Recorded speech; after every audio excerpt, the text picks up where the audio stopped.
Pernahkah kamu berpikir bagaimana makhluk sekecil lumut bisa tetap hidup dan bertahan di berbagai tempat? Jika kita melihatnya lebih dekat melalui mikroskop, kita akan menemukan dunia yang menakjubkan. Dunia yang tersusun dari satuan dasar penyusun organisme, yaitu sel.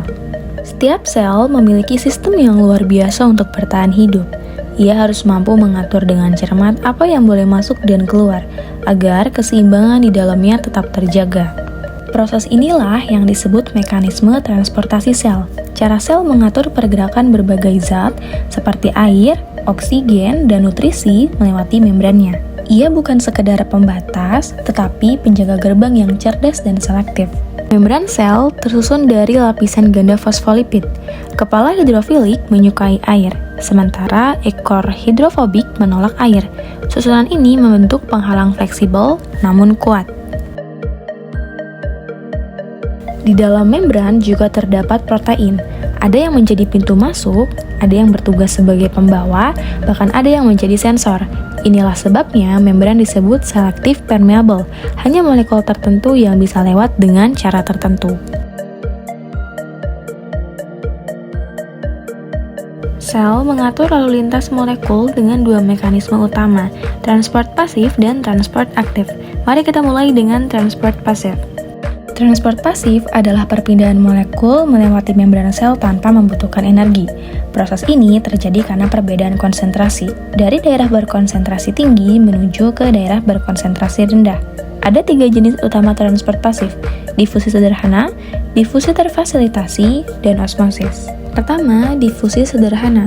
Pada proses ini, partikel kecil seperti oksigen atau karbon dioksida dapat melewati membran sel secara langsung, tanpa bantuan protein. Perpindahan ini berlangsung hingga tercapai keseimbangan konsentrasi antara luar dan dalam sel. Kedua, difusi terfasilitasi. Berbeda dengan difusi sederhana, proses ini membutuhkan bantuan protein saluran atau protein pembawa yang terdapat pada membran sel. Contohnya, ion-ion atau molekul glukosa yang ukurannya lebih besar akan masuk ke dalam sel dengan bantuan protein tersebut.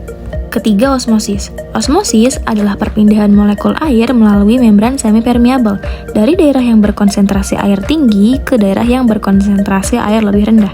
Proses ini sangat penting untuk menjaga keseimbangan cairan dalam sel.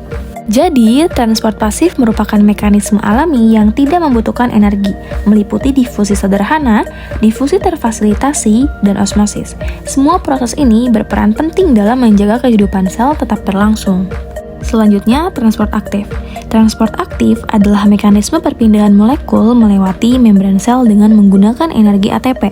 Berbeda dengan transport pasif, di sini perpindahan molekul berjalan melawan gradien konsentrasi, dari konsentrasi rendah menuju konsentrasi tinggi. Contoh transport aktif adalah pompa ion, seperti pompa natrium kalium.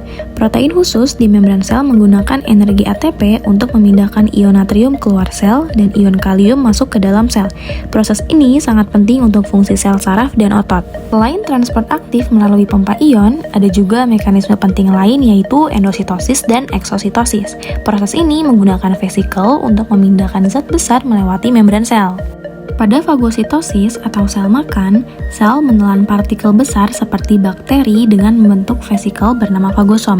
Proses ini dilakukan oleh sel darah putih. Sedangkan pada pinositosis atau sel minum, sel melipat membrannya untuk mengambil cairan dan zat terlarut dari lingkungan luar, seperti pada sel usus.